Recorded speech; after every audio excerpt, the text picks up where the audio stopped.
our cold weather. I think Monday we start to warm up again. Ooh, about time, right?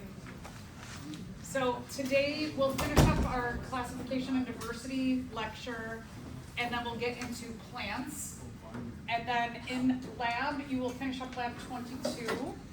Again, remember you're doing a peer review, so you're writing your stuff out, and then you're having someone go over it, make suggestions, incorporate those suggestions. I will have lab 21 back to you today. We are also taking data in lab 24. It will be our first day of taking data. Now, in science, we typically start at like time 0, day 0, which might not make sense, but let's think about it in this context. When you are born, are you 1 year old when you are born? No, right? You're 0.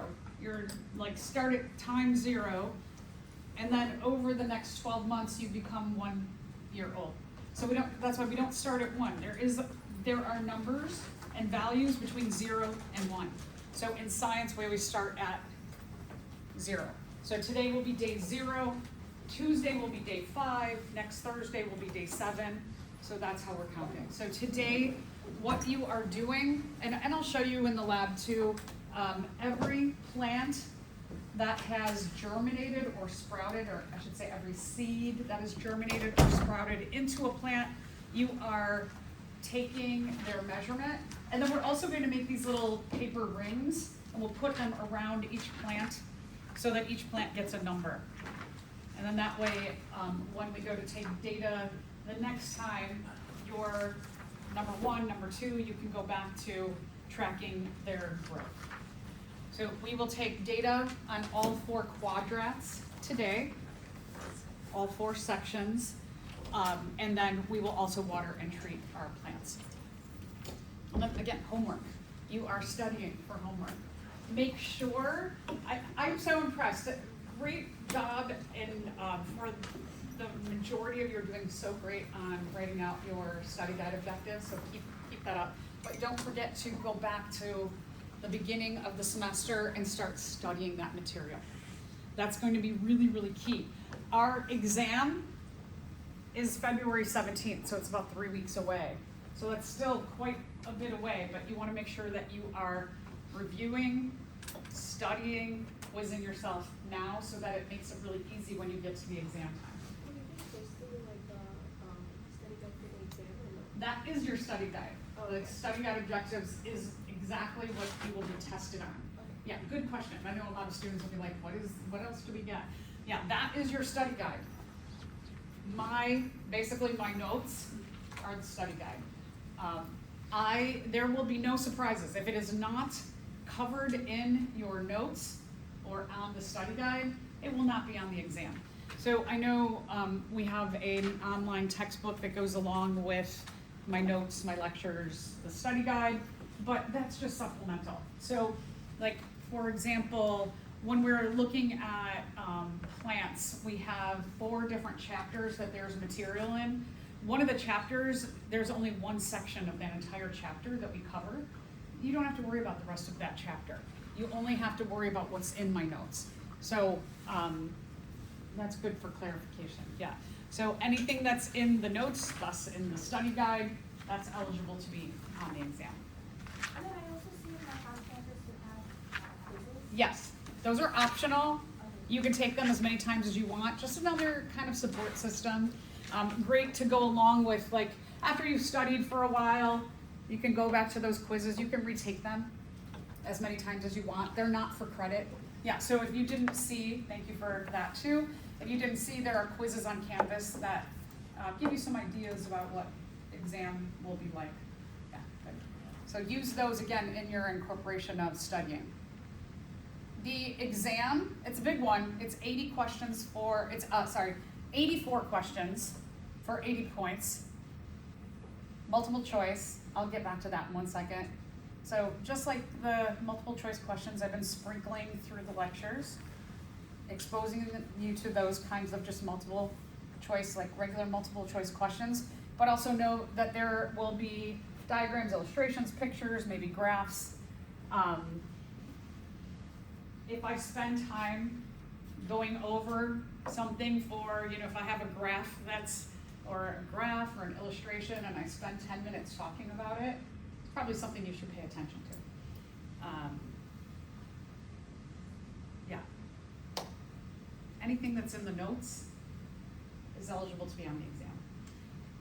Okay, so there's 84 questions. This is where your extra credit comes in handy. So you'll take the exam, and let's say that you get 80 out of 84 correct, and let's say you miss question 1, question 27, question 35, and question 78. Those 4 questions that you miss are covered by extra credit. So it is not questions 81 through 84 that are extra credit. It is any 4 questions are extra credit. So that's a big advantage to you, that it's always stinks, right? Like you might do really, really good on the exam and you miss maybe like 4 questions and then you don't get any of the last 4 extra credit right. And you're like, oh man, that didn't help me, right? So I do this for your advantage, so that whatever your number comes out to, so I run your Scantron through, and then if you have like 76 out of 84, it is actually in your grade book, it will be out of 80. So then you have 76 out of 80, that's how you figure out your percentage. So it's a good way to give you a little boost and helping. The way I run exams is, as soon as you are done with your exam, what you will do is you'll bring me up your Scantron, and then I will give you a purple pen and a key to the exam. You'll have a paper copy of the exam, so you'll write all of your answers on your paper copy as well as on your Scantron. And then you're done with the exam, you give me the Scantron, I'll give you the key to the paper exam, and then you sit down and you can grade it yourself. So right away, you know what you got right, what you got wrong. You have the opportunity, if you have any questions, to ask any questions. I like to do it that way so it doesn't feel like, I know it's frustrating when you take an exam and you don't get to ever see the exam and what you got wrong, and you just are assigned a grade, and you feel like, well, they're giving me a grade, right? So in this way, you know what you've earned. I feel like it's a little bit better. But anybody, any questions on the exam? Just remember, I know there's a number of you who have accommodations. Make sure at least a week before the exam, you go to CDS and you make your appointment. I will send your exam there, and then they'll tell you where to go, whether you do it at CDS or you go to the testing center. Yeah. Anything? Anybody? Okay. Next week, we'll continue on. We'll talk about other organisms. We'll go to fungi and protists. We'll take data again. Your study guide objectives are due up to date. Yeah, so that's what's on the agenda. Okay, so let's pick up where we left off. We had just talked about the scientific name.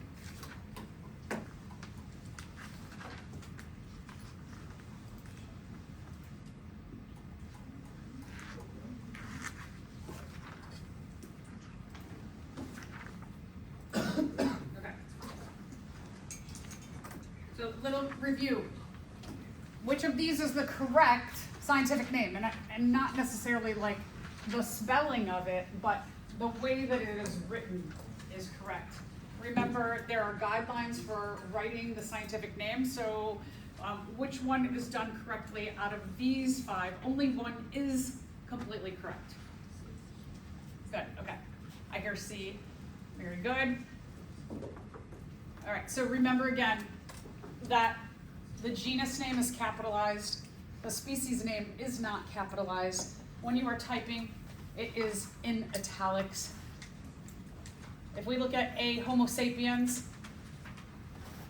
this is incorrect because this should be in lowercase, the S on sapiens. It is not in italics or underlined. With this one here, it is in italics, but the genus name should be capitalized. For this one, it's underlined. Genus name is capitalized, but this should be in lowercase. The species name should be in lowercase. And then this one is in italics, but the genus name should be capitalized. All right, so we're going to take a little shift from classification and talk a bit about biodiversity. BIO, anytime we see that prefix BIO, it means living thing. Diversity, the amount of. So when we're talking about biodiversity, the amount of living things on the earth. But here's the thing about biodiversity, is that by definition, sometimes people just think like, oh, how many living things are on the earth is biodiversity, but it goes a little bit more into depth in that living things cannot exist in isolation, that we have to interact with at least one or maybe even hundreds, maybe even thousands of other species for our survival. So biodiversity is not only the amount of species that are on the planet, but the interactions that they have, or the interrelationships between all of those organisms. Biodiversity is much more complex than just thinking about the number of species. It includes the complexity of the interactions between species as well. All right, so estimated, these are really funny, these numbers. Estimated biodiversity. Every single year, at least 1,000 new species are named.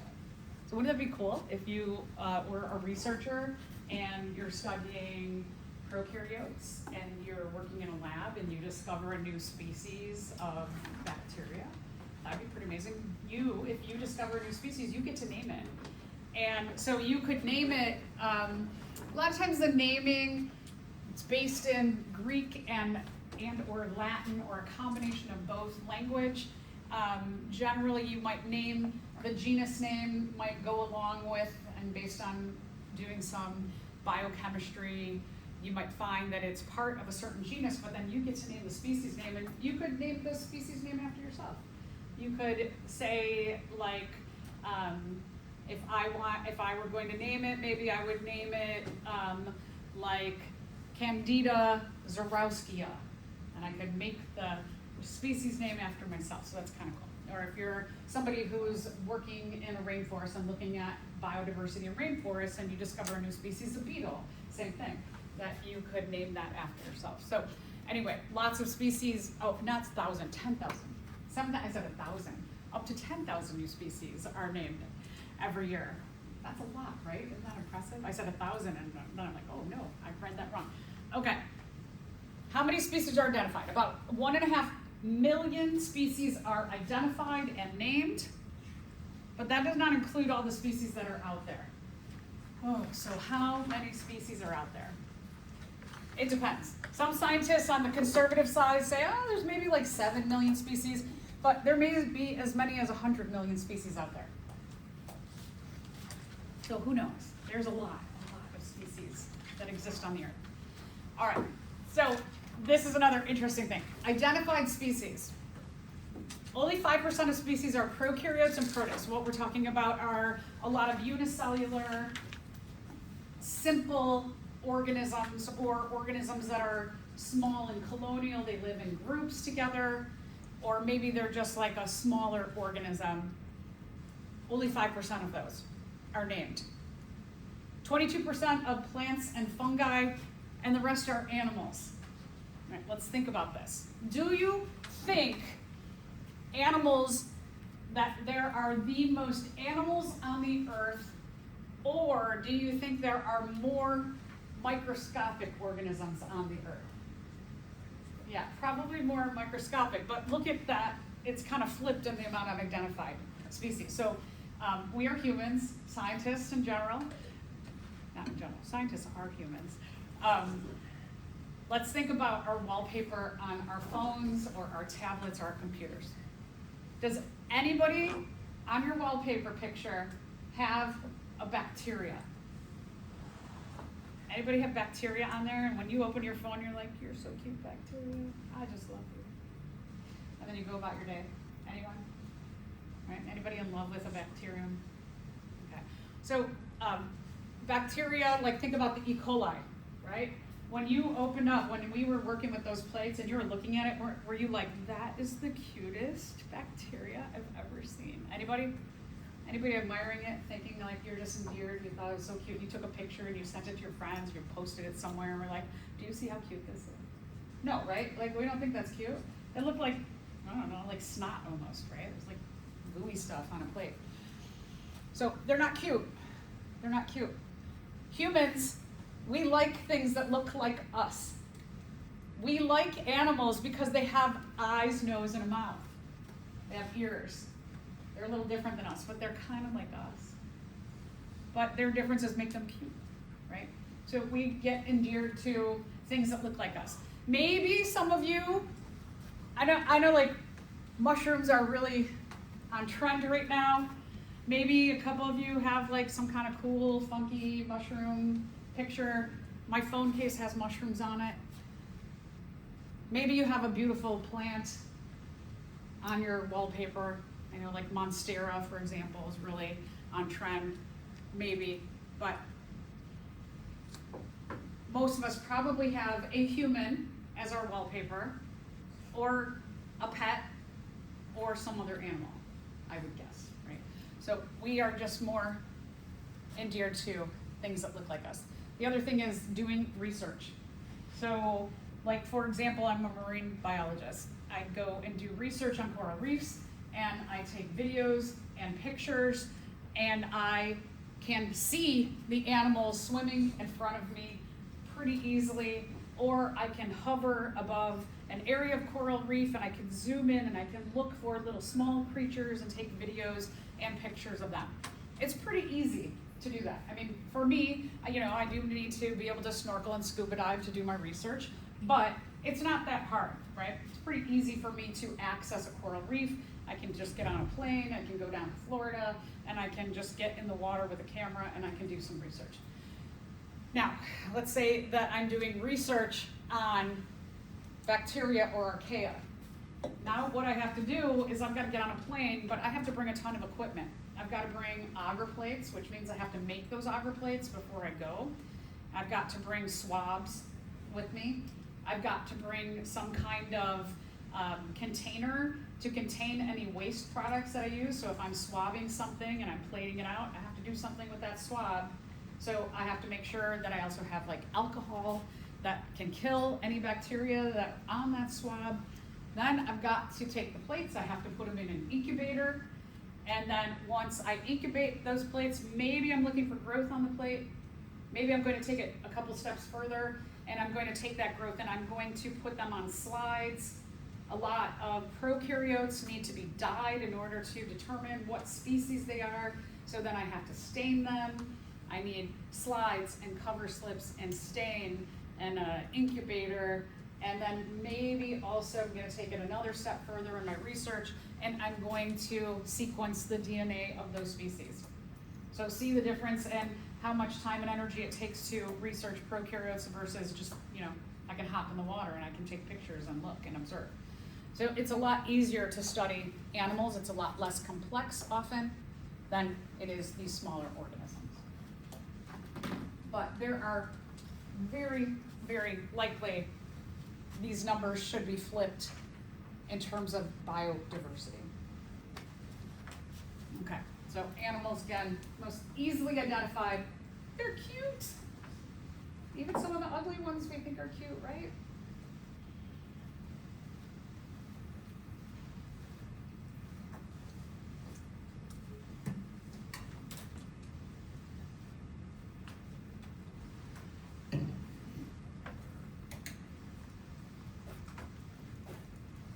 More. Okay, so let's go back to this phylogenetic tree. Again, we call this a phylogenetic tree. I covered that last time in lecture. This is a phylogenetic tree of life. This includes all the living things. When we are looking at, when we talked about taxon, or the names of organisms, we have some pretty high level taxon up here. We actually at the top, bacteria, archaea, and eukarya, these are our most inclusive taxon. Every species on the planet belongs either in this group, or in this group. So it doesn't matter what species you are in one of three categories. You are in a very inclusive taxon. The tree of life, what it shows us is that it starts here, and then it starts to branch out and grow. And so this is giving the indication of a common ancestor. that all living things came from some kind of common ancestor.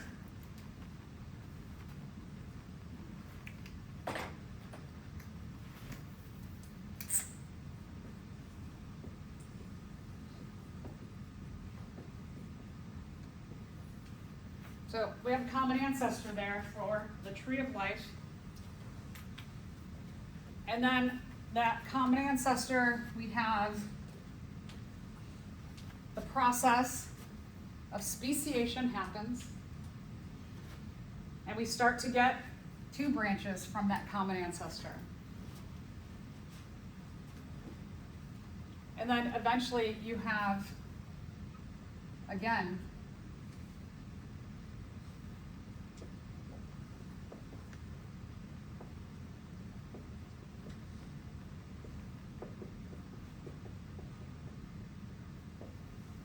here we have a common ancestor between the archaea branch of the tree and the eukarya branch of the tree.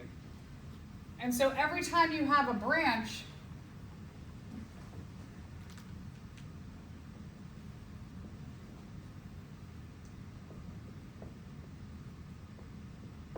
every time you have a split or a branching, you have a common ancestor.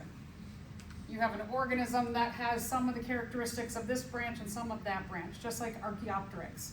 Archaeopteryx was that common ancestor between the birds and the reptiles. It had a little bit of characteristics of this, some mutations for birds, and some mutations for reptiles. And then you see them growing into different species. Also, when we're talking about this kind of common ancestry or any of these branches here, it means they're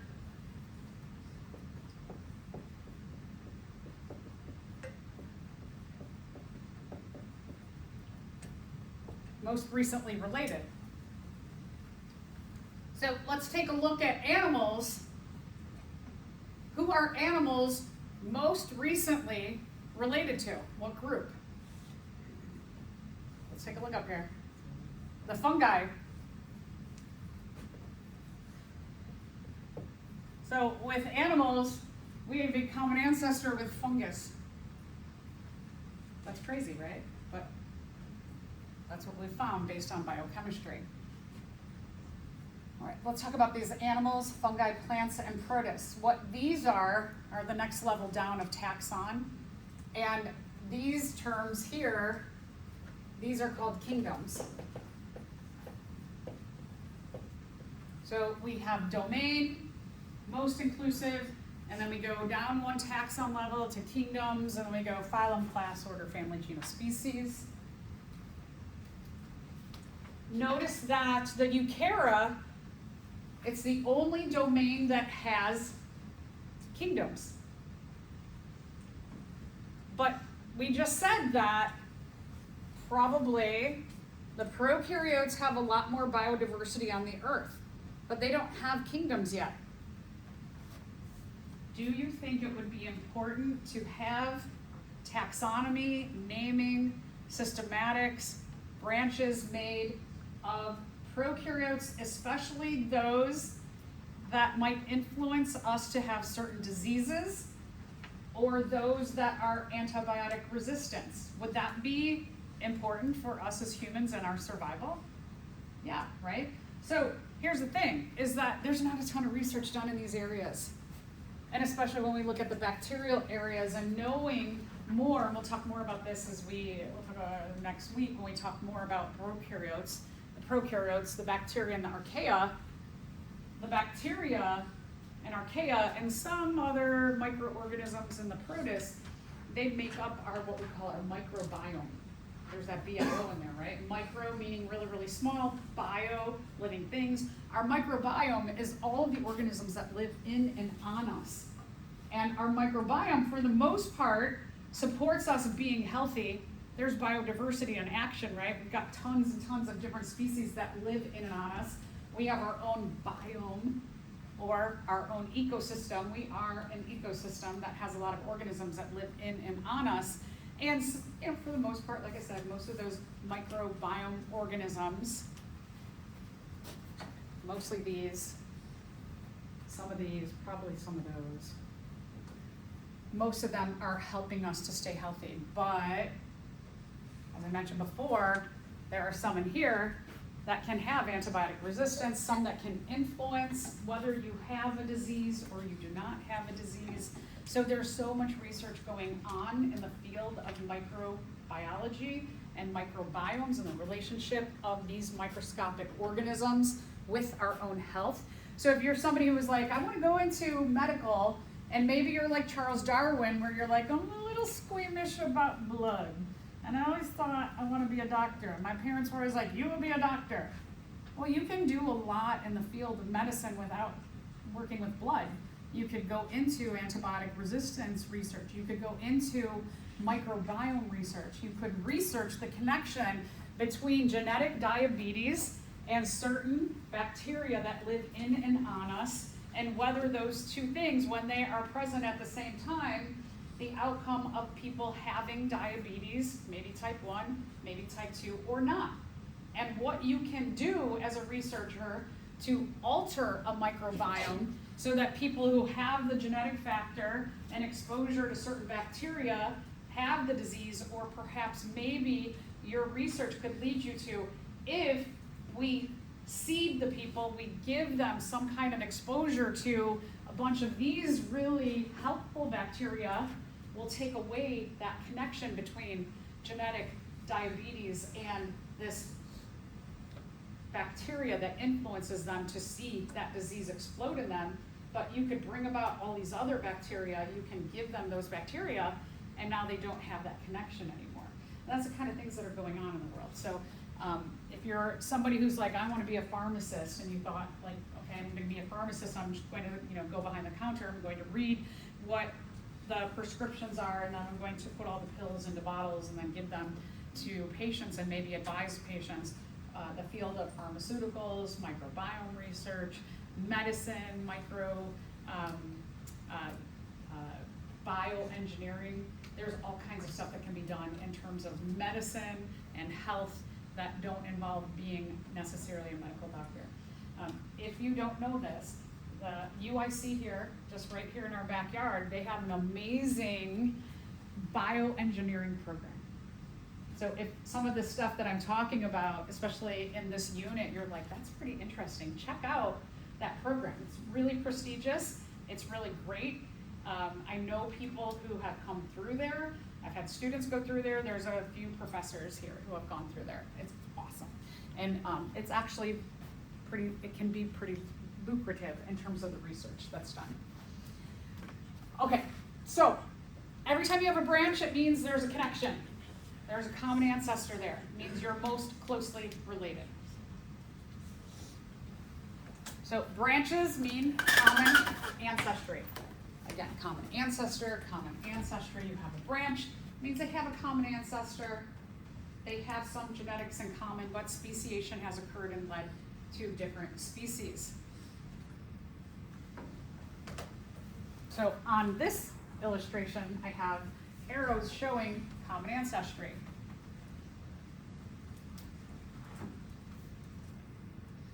And again, 3 domains up here at the top. The next level down of taxon are the kingdoms. Eukarya is the only group that has kingdoms, but maybe you can discover some of them. There's also, if some of this is ringing your bell, like that sounds cool, genomics is another thing, is that you sequence and analyze the genes of different organisms and see what you can do with those genetics. All right, so again, there's a 3-domain system of classification or taxonomy. Archaea is one of them. It is hypothesized that the archaeans are the organisms that are the common ancestors of all living things. They are prokaryotic. Pro means before. Karyotic refers to nucleus. That means that these organisms evolved before oxygen was abundant on Earth. Remember, when oxygen starts to proliferate, then we see that it allows for much more time, survival, ease to open up that, oh, okay, I don't have to search for food constantly because I'm doing anaerobic respiration. Now that I can do aerobic respiration, my survival is much easier. Bacteria is our second domain. It is believed that from the archaea, you have a common ancestor that leads to the bacterial domain.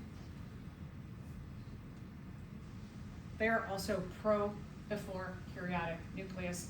They also evolved before the nucleus has evolved. And then there's the eukarya. This EU means true. Kara nucleus. They have a true nucleus. In our three domains, only one group has cells that have nuclei.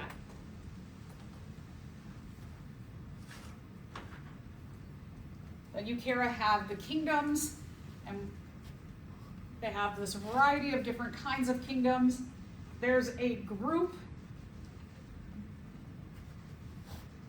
Protista used to be one kingdom, but then with genomics, people were like, no, this is super diverse. This group is super duper diverse, and there's a lot of, we should probably have a lot more branches here.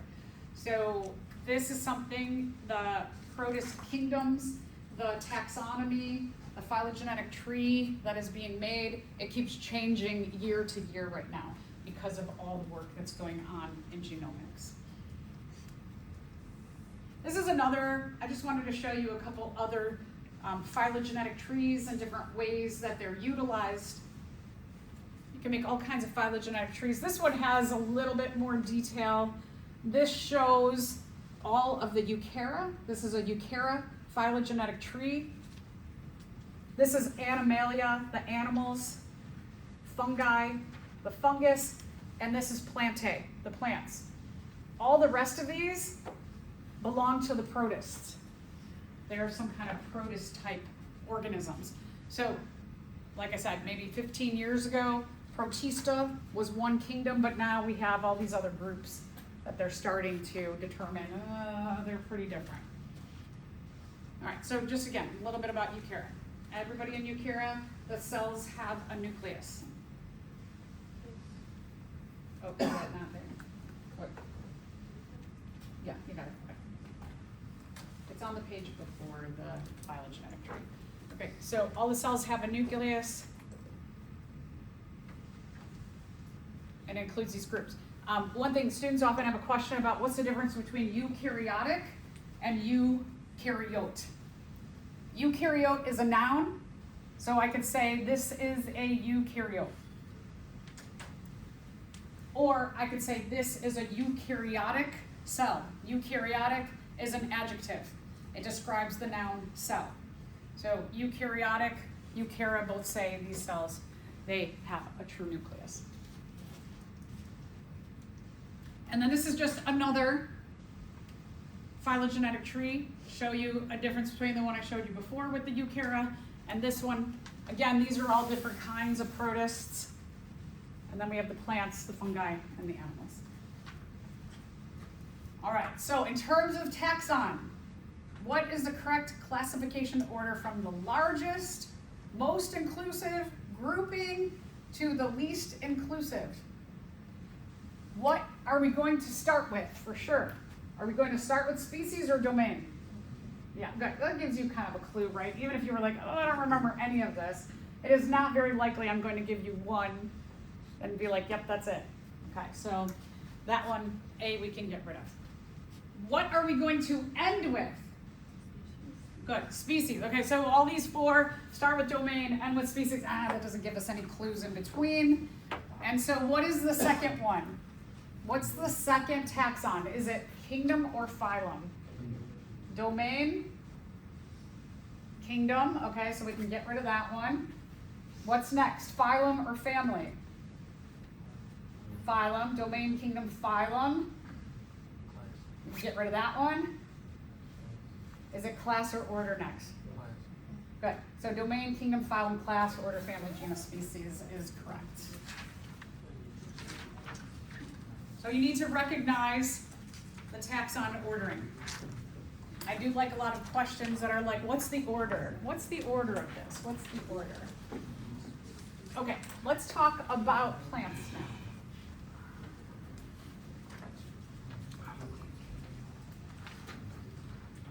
Plants are a big big lecture in themselves. The plants are going to include information from chapters 21, 42, 43, 44. But again, you do not have to read all 4 of these chapters. I mean, if you're somebody who likes to read the chapters, just focus on my notes and the lecture and the study guide. There's a lot in these chapters that we do not cover about plants. So just very specific to what I'm covering in lecture and in your notes. So from chapter 21, let's talk about the key features of plants. We all probably learned this by 3rd grade, that plants are photosynthesizers. That plants, there's also algae and cyanobacteria, can also photosynthesize, but we know one of the key characteristics of plants is that they photosynthesize.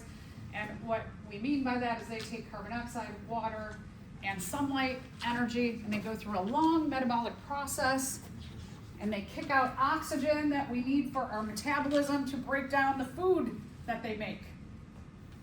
So they provide all the other organisms on the earth with the core things we need for survival: oxygen and food.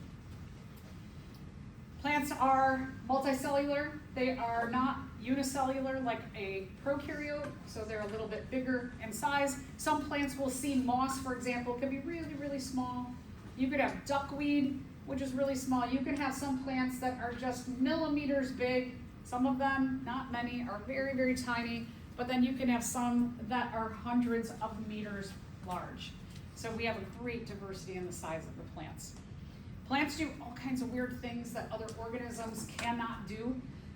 Like, for example, they do this alternation of generations where they go from diploid, having 2 chromosomes of each kind, 1 from each parent, and then they can do a haploid generation and just contribute their own DNA with no parent to the next generation.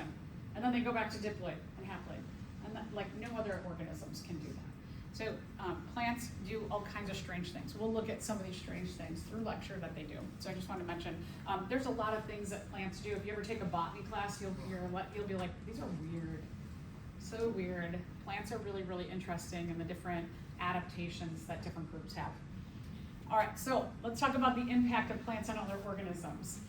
So they are critical to the ecology of any ecosystem, of most ecosystems on land. When we are talking about the photosynthesizers in water, we are talking about algae and cyanobacteria. So on land, we know that plants give us our oxygen, give us our food. They give us soil, we'll talk about that in a little bit. And also, they regulate water. We'll talk about that too. Plants on land, as well as algae and cyanobacteria, the organisms that can photosynthesize, can help fight climate change. The main greenhouse gas, what I mean by greenhouse is that compound or gas that is held within our atmospheric bubble. The most impactful greenhouse gas to influence changes in climate is carbon dioxide. What goes into photosynthesis? Sunlight, water, and carbon dioxide, right? So the more plants and algae and cyanobacteria that we have on the earth, the lower we can make the effects of climate change. We'll talk about issues with that too. Okay, plants build soil. So the roots of plants are like a web underground. And roots do things like this. They grow and they hold on to soil in the ground. So where you have plants underneath the ground, what they're doing is they are going like this. If you've ever taken a plant to repot it, what you should do when you repot a plant is you take the plant out and you actually kind of like massage the roots and try and get the old soil out, because the old soil is probably depleted of nutrients. And you get the old soil out, and it takes a while to do that when you massage those roots, to get all of that soil between the roots, because the roots are really holding on in between all of their overlaps. They're holding on to soil. So what they're doing is they're actually building land. And so plants build stable land. So let's think about mangroves, for example. Mangroves are a type of plant that they have these what are called mangle roots. And their mangle roots, they go above the ground, but they're also below the ground. And on shorelines, the mangroves hold on to sand, silt, and soil, and they stabilize shorelines. Now, mangroves are these like little small, they're like maybe like that big of trees. They're not super tall. But if you went on vacation and here's your hotel, and then there were all these mangle of mangroves that you can't get through because they're all tightly packed together, you'd be like, I can't even see the ocean. I wanted to see the beautiful ocean, right? A lot of times when we go to shorelines, we go on vacation to like a beach vacation, we want to go if we want to see the ocean. Mangroves, if we didn't touch our shorelines, most shorelines would have mangroves there. But what humans do is they rip all of the mangroves out of the shoreline so we can see the beautiful ocean. And then we have beach. Now, what happens when there are big storms and also big hurricanes is that the mangroves and their mangle of roots, when those big waves come, the mangle of roots above ground and underground, they slow down the wave action. So that behind the mangroves, the land is protected from this harsh, powerful wave action. But then what happens when we rip all the mangroves out? Those waves, they come to houses and hotels and buildings and they destroy. So the roots, really, if we're talking about like shorelines, they protect us from harsh storms that are caused by climate change often, right? Hurricanes and other strong storms, and they also help to make land in general.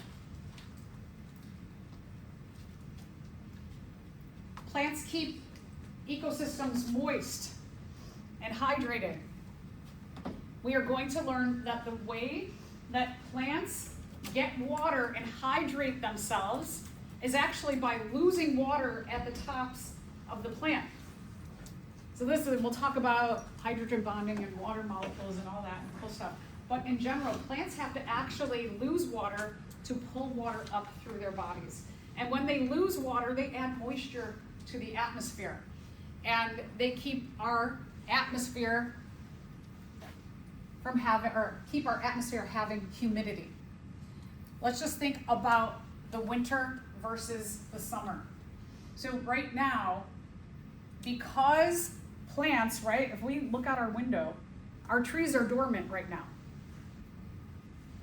Most of our plants, they're just surviving underground. The roots are surviving, right? We don't see, if we look out on that prairie, it's all dead plants out there. It looks dead anyway, right? It looks like dead plants. So do we have much photosynthesis going on outside of our window right now? No. Those plants, they are in a dormant phase. The roots are underground. The roots are just sustaining themselves and the trees are just sustaining themselves until conditions become better for them to continue growing. In a few months, the conditions are going to start to change, right? We're going to get more sunlight. The earth is going to be tilting slower and slower toward the sun. So our days are going to get longer. The days don't get longer, right? But we get more sunlight. We have more exposure by the tilting of the earth. And the tilting of the earth is going to bring warmer weather. And all of this dead stuff, the leaves that have fallen, the parts of the plants, they are getting broken down by bacteria and fungi right now. So nutrients are getting put into the ground over the winter. And when it gets warmer, and we can see now, right? Is water really available to plants right now in this snowy form, ice form? No, right? Water is not available. So as it gets warmer, that's going to melt and the water is going to become more available. We're going to have more rainstorms rather than snowstorms. And so conditions are going to become really great in the spring.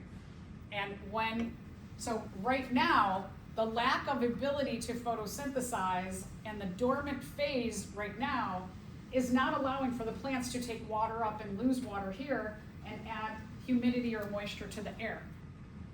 So we have a low humidity situation. But in the spring, it's going to become more humid because as the plants grow, they're going to be taking water up from their roots and letting water go. Now let's think about this in terms of our health and humidity. The air is very dry because most of our plants are in a dormant phase, right? Okay, plants are dormant. They're not adding moisture to the air. The air is very dry. We may experience that in a number of ways. Like I know my skin is very dry, right? Your eyes, you go outside, you might have to blink a lot more because the air is drier and colder out there. Viruses and bacteria, when there's a lack of moisture in the air, those teeny microscopic microorganisms can float in the air much longer. When it is humid, they get brought down by the humidity or the water. So diseases spread more easily when there is less humidity too. So there's a lot of connections between our health, the regulation of water in ecosystems, with what's going on with the plants in the ecosystem, right? Big picture stuff, pretty cool. I always think it's like, whoa, that's pretty wild, right? All of these things that affect us. We can cut down plants, we can use bamboo, we can use trees, we can use other woody type plants to build stuff that we need. We can use living organisms to make biofuel, or we can use the compaction, the weight of land on dead plants over time to make gasoline, coal.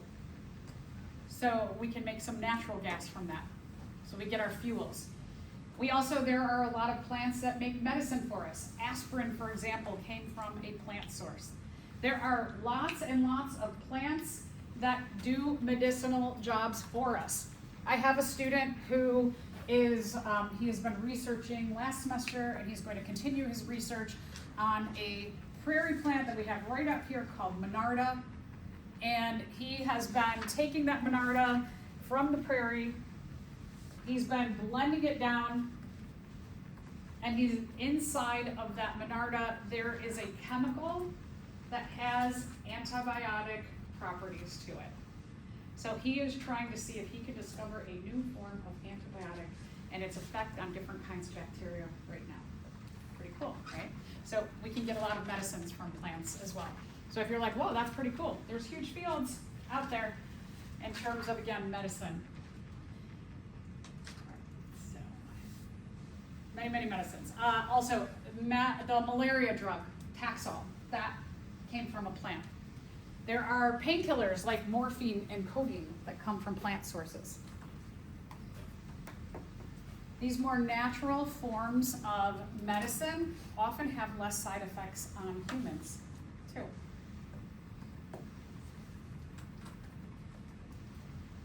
We use plants in our house because plants actually help your mental health when you have a bunch of plants. It makes you feel like, oh, nature is in my home. So if you're somebody who's like maybe struggling a little bit with your mental health, get some plants. The plants also in your home or out there help to take chemicals out of the air. And you can Google plants that filter your air naturally, air filtering plants. You can put those plants in your house, it'll make your home healthier. They'll take chemicals out of the air. And they'll make your atmosphere in your home healthier. We also like flowers, right? If you want to cheer someone up, you might give them some flowers because they're pretty and we like pretty things. We make gardens. There is a huge connection between nature and our mental health. There is a study that came out maybe about 5 years ago that said if you spend 20 minutes a day, put your phone away, and you go for a walk, it doesn't matter. Like I live in the city, and so if you think like, oh, there's not much nature, but I walk around, even like I'm walking my dog, and the trees and the shrubs, they all have like a lining of snow on them, and I go, oh, it's so beautiful, right? It's just a beautiful, different way in the winter to enjoy these plants here, and I check in and I make sure I look at all of the nature around me, and I go for my 20-minute walk in the morning with my dog, and when I get back from my 20-minute walk, I got a little bit of exercise, I got fresh air, and I boosted my mental health by focusing on the positive benefits of nature. If you do that, there's so many health benefits, as I mentioned some of them. Also, the other thing is that a 20-minute walk in the morning, what that does is you get your vitamin D being made in your body, and also there's a connection with your eyes, that the sunlight, if you go out for your walk and you do not wear sunglasses, you can actually, it activates your eyes in a way that otherwise are not activated. So you get so much in a 20-minute walk for a variety of ways in your health. I totally encourage you. I actually learned about this from one of my students in a Bio 112 class about 5 years ago. He was like, hey, this study came out and I'm going to start doing it every day. And I was like, me too. Okay, I'm gonna do that. I'm gonna follow your directions. And he told me all of what I'm telling you. And we were both like, yeah, that totally has made a complete difference in how I start my day, how I feel, how I look at the world. All right, so features of plants. Plants, there's a category of plants that have vascular tissue. When I say the word vascular, you might be thinking oh, we have a vascular system, right? We have veins and arteries and capillaries. That's our vascular system. It means a tube system that transports important things around the body. Many plants have a tube system that transports important things around the body, and they call it the vascular system too. So when we look at the vascular system, what feature we're looking for to see if a plant has a vascular system, so we're looking for veins. Right? When you look at a leaf and you see those lines on there, those are called the veins. We have veins too, right? So again, vascular systems. Is that interesting that there might be eventually a common ancestor between humans with vascular systems and plants with vascular systems? Could they be more, less homologous and more analogous? Maybe, right? So kind of interesting. All right, there are some non-vascular plants. When we're talking about non-vascular plants, we mean that they are really, really small. And they're so small and their tissues are so thin that they can get what they need without having a vascular system. They can get what they need from their atmosphere. So they can absorb water, they can absorb carbon dioxide right through their outer layers of skin, essentially. But then we have our vascular plants that have this tube system. So we have non-vascular and vascular plants. We're going to take a look at mosses as our example of our non-vascular plants. And then we're going to focus a lot on ferns, gymnosperms, and flowering plants. And we'll get into what are all those. So our first non-vascular plant are the bryophyta. Bryophyta, again, non-vascular. They're so small that they did not ever evolve a mutation for having a tube system to transport important things around their body. They can absorb all those important things right through their skin.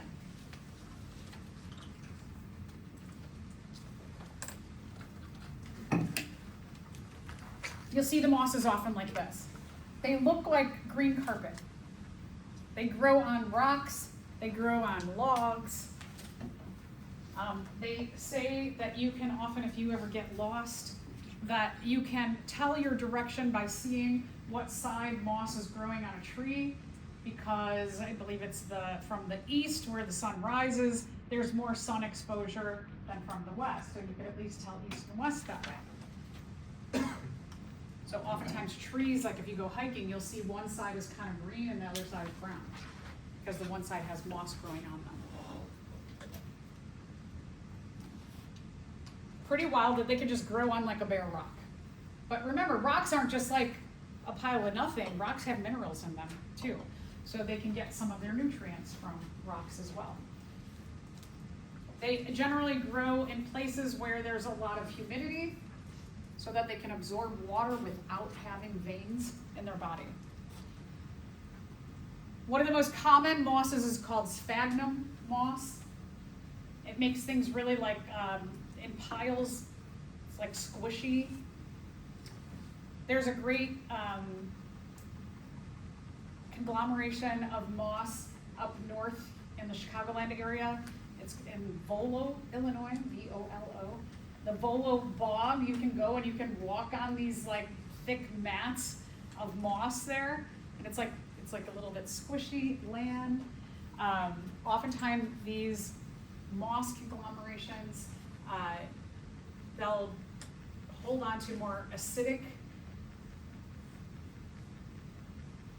environments, and sometimes they have found in these moss, they call them bogs often, that because it's very acidic there, if like a person or another animal, a plant has died, that you can dig it up and it has hardly decayed at all because of the acidity of these areas.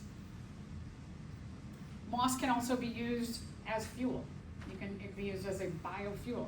There's lots and lots of research on some kinds of plants and algae to see how can we make living fuel instead of going to fossil fuels, which is very limited. So lots of research in those areas too. All right, next group are called the Pteridophyta. The P is silent, so it's Pteridophyta. These are the ferns. The ferns have much broader leaves than the moss. The ferns have what are called fronds. I don't think I have this in the notes, but it is in our lab.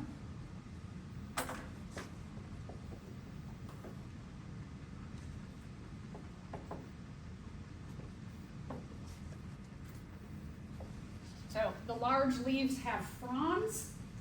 The whole big large leaf is a frond, but the fronds have smaller leaf branches, and those are called pinnate leaves.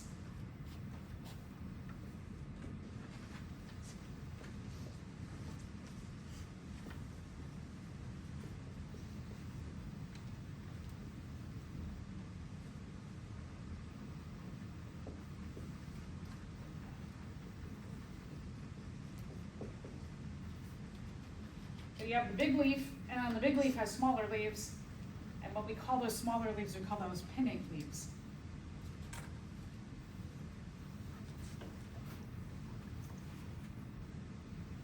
So if we take a look at here, like this would be a frond, right here.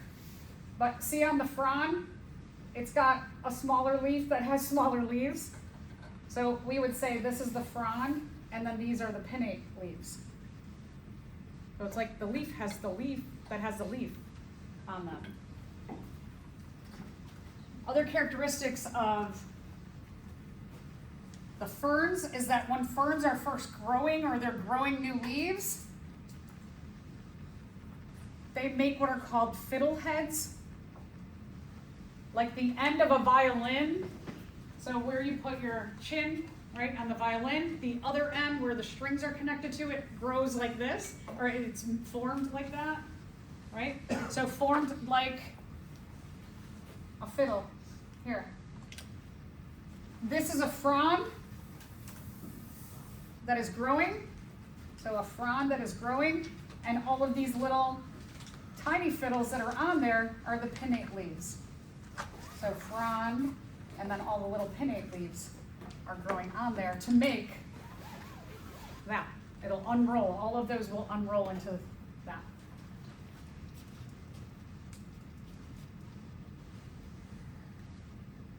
They are seedless. Ferns do not have seeds. But depending on the time of year, if they are reproducing, you can see conglomerations of spores. So kind of similar to fungi. That fungi release spores, that's the way they reproduce. This type of plant, they don't have seeds, they have little tiny groups of spores. And each one of these dots is not a spore, but it might have thousands of spores here. You don't always see the spores. I live not far from the Garfield Park Conservatory. If you're like think plants are cool, or you just want to go somewhere, especially in the winter, it's nice. You make a reservation online, Garfield Park Conservatory, and you can enter for free. They have a whole fern room. This is a ginormous fern room, tons of different species of ferns, and you can see, this is actually a picture that I took at the Garfield Park Conservatory. And I just was like, oh, look, here's a fern that is reproducing right now. So you can see that in action. Some of the ferns also have hairy stems at the base of their leaves, of their fronds. And so some fern species will have these stems that also grow. So they have a stem like this, right? This we might call like a stem. But then they have these other furry stems as well that look kind of almost like tarantula, like a big spider's fuzzy legs. Yeah. So those are some key characteristics about the Pteridophyta or ferns. Gymnosperms. Gymnosperms are not flowering. They have vascular tissue, so just like the Pteridophyta have vascular tissue, they have needle-like leaves and seeds and cones, pine cones. These are pine trees or evergreen trees.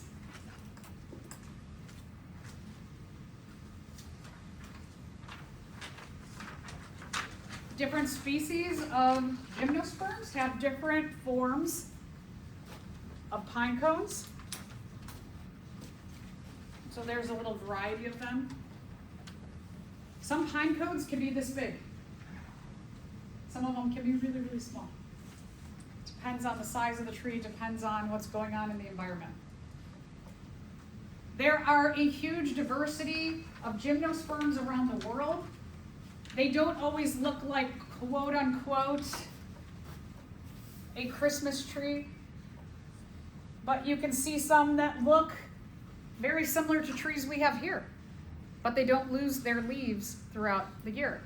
You have gymnosperms not only in cold environments, but you have them all over in warm environments too. Gymnosperms are all over the world.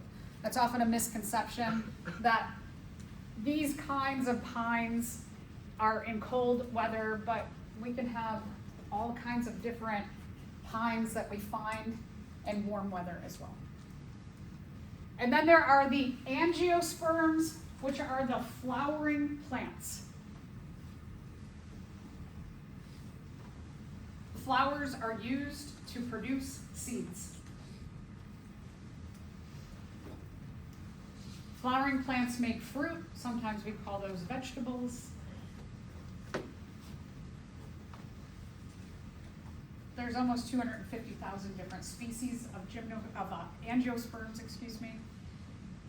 Angiosperms can be very, very small. They can be hundreds of meters tall.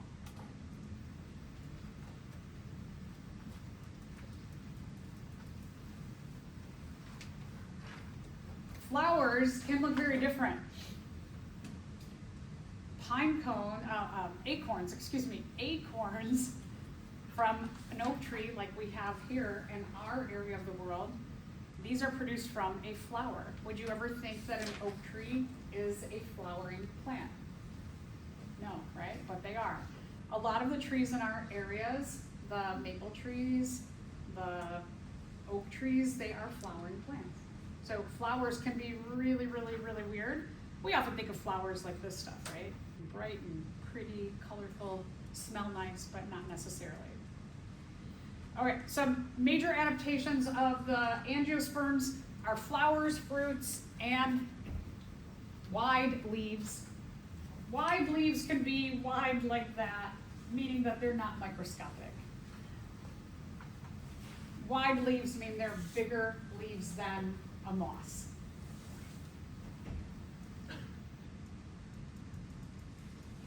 Okay. Let's talk about, there's two classes of angiosperms. We can tell the difference between an angiosperm and classify them into what we call monocots or dicots. Taxonomy. Very interesting with the angiosperms. I have seen in the last 20 years of teaching this class, I have seen the names of the angiosperms change probably about 12 different times. So, we have the angiosperms. They are broken into, we'll call them the monocots and dicots. I put eudicots in parentheses because It is a very, very, very new name that they've given to the dicots. So I just put it in there in case, like, next year you go to take a botany class and your professor says, the angiosperms have two groups, the monocots and the eudicots. And you're like, wait a minute, Professor Zarowski said they were called dicots. So depends on how up on the taxonomy they are. Okay, so there's a lot of different ways we could tell the difference between a monocot, angiosperm, and a dicot. So let's start with the flower structure themselves. We can look at the flower parts and we can count certain features on the flowers. We can count the leaves, we can count the stamens, and we can look at the carpel, the male flower parts, the female flower parts, and the number of petals on the leaves. We can tell if it's a monocot or a dicot. So monocots, the flower parts are in multiples of threes. 3, 6, 9, 12, 15. So they don't have to be just 3 parts. They can be, again, multiples. 3, 6, 9, 12, 15, etc. This lily, for example, is a monocot. I can tell that in a number. I can look at 3 different things, 3 different features on my lily.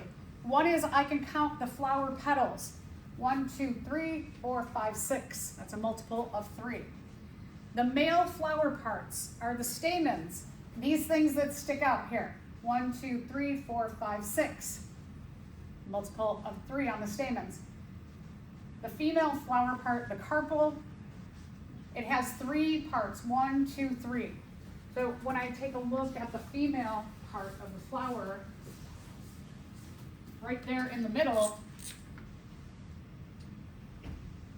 when I'm looking down on the flower, it's shaped like that. 1, 2, 3. So 3 different ways I can count the flower parts. Let's say that this lily, that the petals have kind of wilted. You can also look at the stamens or the carpel. Okay, dicots, the flower parts are in multiples of 4s and 5s.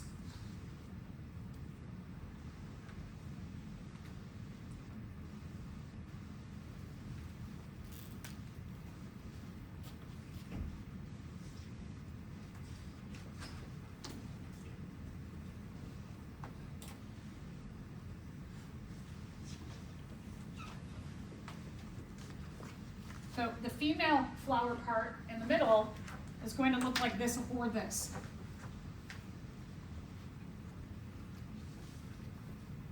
The petals, we can count the petals. This one here, 1, 2, 3, 4, 5. Look at the male flower parts. Look at how many there are. I don't even think I could count that many, right? There's so many of them. So here's another weird thing about plants to think about. The female flower part at the base of it has the eggs. It has an ovary. The male flower parts contain the sperm. We call that pollen. How many of you have a spring pollen allergy? That means you are allergic to plant sperm. Pretty weird, right? Look at how many stamens this plant has. These are essentially penises. This one has 6 penises. This one has, a lot, right? Plants are weird. Okay, if the flowers, let's say the flowers die off, and we can take a look at the leaves and the structure of the leaves. So with monocots, the leaves have smooth edges. They're often more narrow, long, skinny. Their vein pattern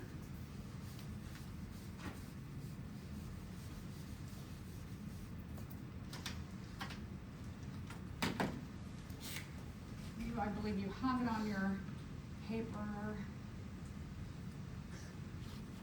The monocot vein pattern goes all in the same direction. We call that parallel. Long and skinny.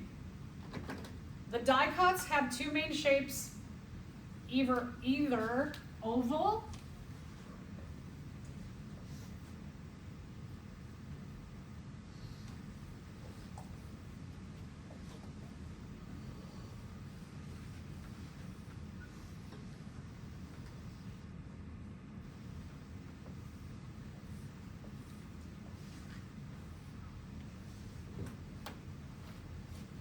oval or palmate, hand-shaped, right? Our oak leaves, our maple leaves are palmate. I have a hand shape to them. When we take a look at the vein structure, there is a main vein, and then the rest of the veins radiate off of that. We call that a net vein pattern. So they have net-like veins. We learned this really early on. When you are probably in kindergarten and you draw different kinds of leaves, you probably drew some leaves like this, and some like this, and some like that. We are already acknowledging the vein patterns in a very simplistic way early on in our lives. We notice those details in nature. So again, monocot. This is a great picture. You can see the vein pattern is all parallel, just like you see in this illustration. And your dicot, one main vein and the rest of the veins radiate off, main vein, and a net-like pattern. Let's think about this question. Producing broad leaves may be an advantage compared to narrow, needle-like leaves. So thinking about a broad leaf like a pteridophyta, like a fern frond, or our angiosperm leaves that are a little bit bigger than a needle-like leaf, like a gymnosperm, thinking about the little pine needles, right? What is the advantage of having a bigger type leaf? Does it increase it decreases water loss? Have we talked about water loss yet? It increases gas exchange and photosynthesis. Would that be good? Having bigger leaves to have more water loss, which is good, right? Water loss brings up more water, I mentioned before. Having more space for more chlorophyll, chloroplast to make more photosynthesis, would that be pretty good? It increases surface area for more water absorption. We don't know this yet, but leaves do not absorb water, they lose water. The roots absorb water. Allows for more seeds to be produced. Have we mentioned any connection between seeds and leaves? Is there? No. It increases the transport of spores. I mean, maybe if we're talking about a fern, but I think the clear best answer is gas exchange and photosynthesis. The bigger the leaf, the more photosynthesis you can do, the more gas exchange you can do. All right, let's talk about the vein patterns. Let's say that all the leaves have fallen off, the flowers have fallen off, the leaves have fallen off, and all you have left is a stem. You're like, I gotta identify, my professor says I gotta figure out if this is a monocot or dicot. What you can do is you can cut the stem, and then you can look down on the stem, and you can see a pattern of veins inside of the stem. And so the monocots, when you're taking a look at the monocots, they have this scattering. There's not really a pattern, it's just a lot of dots in there.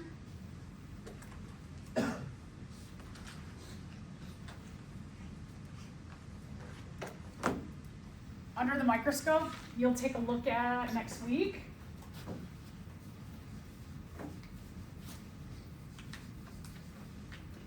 The monocots, when you look down on the vascular tissue, you see what look like monkey faces.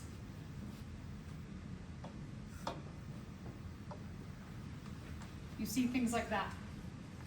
It looks like a scattering, like each one of those dots looks like all little monkeys looking up at you. They're really cute. The dicots have a ring, or almost like a pie shape to them. They might have, and I'll show you a couple of different ones. Some of them might look like there's a bunch of eggs in a circle, and some of them might look like this, where you have like pie in a circle. I'm gonna go through D and E, and then we'll end. Okay, so the vascular tissue. Oh, I have it on your page. I do have it on your paper. Okay, and then the root patterns. The monocots have fibrous roots. They're really shallow in the ground. They spread out toward the surface of the ground. The dicots have what are called a taproot. They go really, really deep. I love these two pictures because it really shows the dicots going down, down, down, down. The monocots are like this. Here's a little gardening tip. Okay, so in my front, I live in the city, I've got a little patch of grass in the front, and I ripped out all the grass and I planted native prairie plants. Because our native plants have adaptations as dicots for a taproot. So just like out there on the prairie, all of those plants that you can see the top parts they look dead, right? But underground, that when it gets cold, this matter all kind of like gets brown and kind of dies off, right? It goes dormant. But underground, what we don't see out there is they have these roots that go down, down, down, down. And as you go further down, right, it's gonna be very cold here at the surface. So maybe some of this root in the wintertime will die off, but these roots will survive. As you go down in the soil, it gets much warmer because it's going toward the core of the earth. So they survive the warmth. It's cold out here. Same thing with the trees, right? Their roots are going to keep them working because of the warmth of the soil down here. And then the roots are going to get water from the water table. So down, down, down deep in the soil, there's water that flows underneath. And so they get nutrients from the soil, they get water, they have warmth, so they survive these bad conditions right now. And then when conditions get better, they start to grow out. We call these perennials. Yeah, Michael's like, yeah. So perennial plants, if you're, maybe you're into gardening, maybe one day when you have your own home and you're like, I want to put some nice flowers and plants outside my house, perennials are a way to go because perennials are dicots and they'll come back every single year.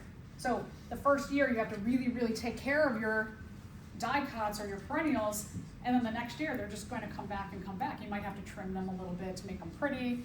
I don't, but they come back every year. Your monocots are called annuals. When you go to the plant store in the spring and you're like, I want to put some pretty flowers out, your annuals, these are ones that have shallow roots. So when it gets cold outside, you might notice any of your monocots or annuals that you buy, they don't come back the next year because the roots are shallow and so they're exposed to the cold and frozen ground, so the roots die. So you have to replant annuals every year, but perennials you do not. So just kind of a cool tip, I think. Okay, and then the last thing are what we call the embryo cotyledons. Cotyledon refers to two things when we're looking at a plant. One is that it refers to the seed leaf. A cotyledon from a seed, just like our peas are a seed, that when they germinate, they break open and they start to release a plant. The cotyledon is the first leaf that comes out. A monocotyledon, that's where the name monocot comes from, has one leaf that forms. A dicotyledon, the leaves are in twos. Mono means one, di means two. That's where we get the names monocot and dicot, are from the cotyledons, the seed leaves. Okay, so monocot has one cotyledon. A dicot has two cotyledons. One more thing I want to point out. When we're looking at a monocot versus a dicot, we can also look at the structure of their seed. Like the pea. Okay, let's think about the difference between a pea that you planted this last week and a peanut. The pea is a monocot, the peanut is a dicot. The structure of the seed itself, the pea, can you break it into two pieces? No. The peanut, does it have two pieces? Yeah, almonds, right? Think about an almond. You can break it into two sides. So your monocot seeds, like corn kernels, each corn kernel has one piece. Some beans, I bet actually our peas, no, a pea, a bean, I don't know. Anyway, beans, right? If you think about like a bean, you can break that into two pieces. An almond, a peanut, those are dicots. So the structure of the seed, you can tell whether it's a monocot or dicot. Okay, sorry, I wanted to just get through the angiosperms. So why don't you all take a break? since you've been captured in here for quite a while. What are we doing today? We're just, in lab you're just, how about at 10 after, I'll give you instructions on how to take your data for lab 22 when you're making the little papers and that. So 10 after, we'll have like a little pre-lab thing. You are watering, measuring, spraying your lab 24, and then you're finishing up lab 22.